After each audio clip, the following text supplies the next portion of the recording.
It's a big day at High Point Elementary in Seattle, Washington. It's the annual Science and Technology Open House. But this year, the event marks something special.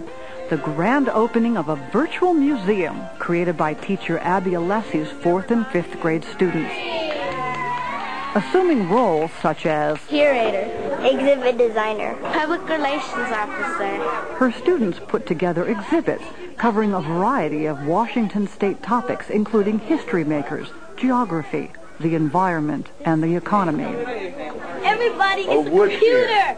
Computer! There's good reason to showcase and celebrate their work with schoolmates, family, and friends today. After all, their virtual museum is the culmination of a year-long, standards-based, technology-rich unit created by their teacher. A unit that started with careful planning.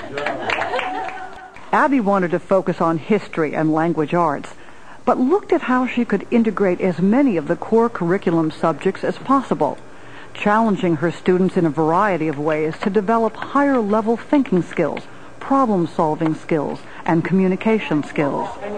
She wanted the unit to be meaningful to her students, having them create museum exhibits incorporating places, people, and things from the world around them would give their work relevance.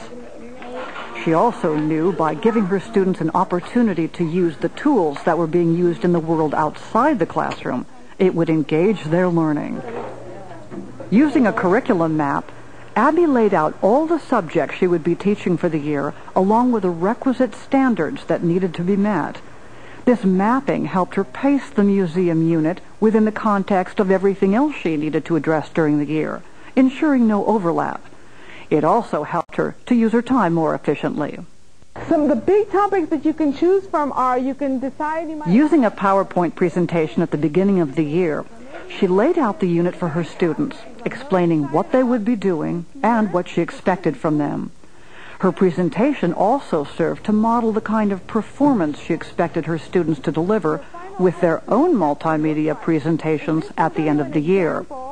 Of what we want our final project to look like. It was a challenging unit for the students, but also one filled with a lot of fun, including this field trip to learn the best way to put their own museum together. The staff at Seattle's Museum of History and Industry gave students a behind-the-scenes look. Everything learned here would be put to use back in the classroom, so it's no wonder good listening and accurate note-taking ruled the day.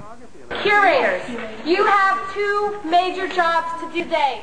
The students even got a dry run at creating an exhibit and making a presentation. Knowledge and experience that would come in handy as they prepared their final projects for the unit. Mostly my job is to make the exhibit more interesting. Making a community connection, getting students to understand their personal link to the world around them was important for Abby in setting up the unit. This visit helped them grasp how a museum reflects the ideas and the values of its community. Hi, you guys. I'm Joan Cabresa, and I'm here from the Environmental Protection Agency to talk to you today. Along with visiting experts outside the classroom, experts from the community were invited into the classroom to share their knowledge. Abby's students often videotaped these visits so they could share what they learned with the rest of the school via the school's closed-circuit TV system. Students would also be putting their writing skills to use with follow-up emails to those visitors. Throughout the year, this unit encouraged students to take ownership of their work, direct their own learning, and in the process, discover how technology could support it. CD-ROMs came in handy in gathering information.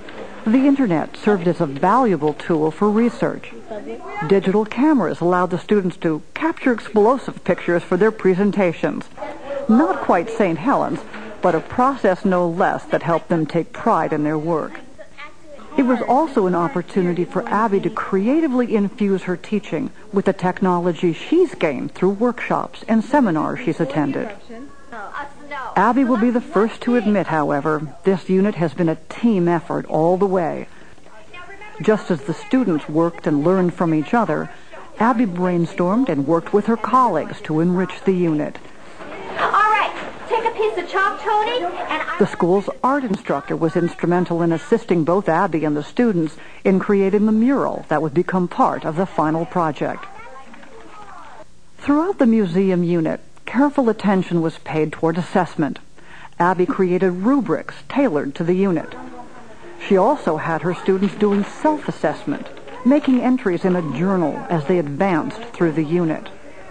And perhaps most important, she conducted student-teacher assessments, where she conferenced with individual students to determine how well they were working together. Yep, good job. And speaking of assessment, what do fellow students and community members think of this virtual museum?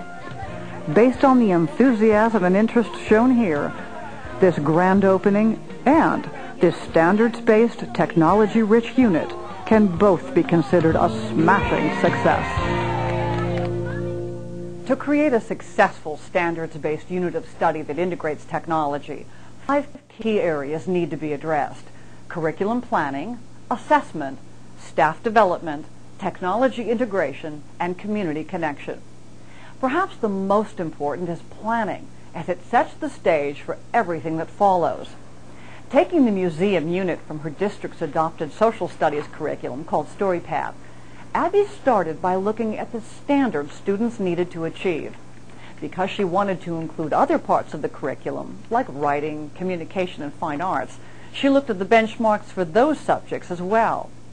Next, she looked at what the students would need to do to demonstrate mastery of these standards.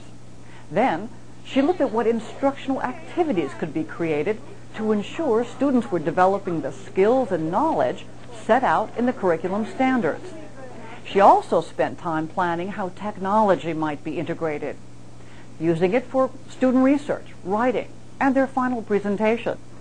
Abby also used it to enhance her own teaching, using a PowerPoint presentation to give students an overview of the unit and a sample multimedia project to demonstrate the level of detail she expected from students in their final project, the virtual museum.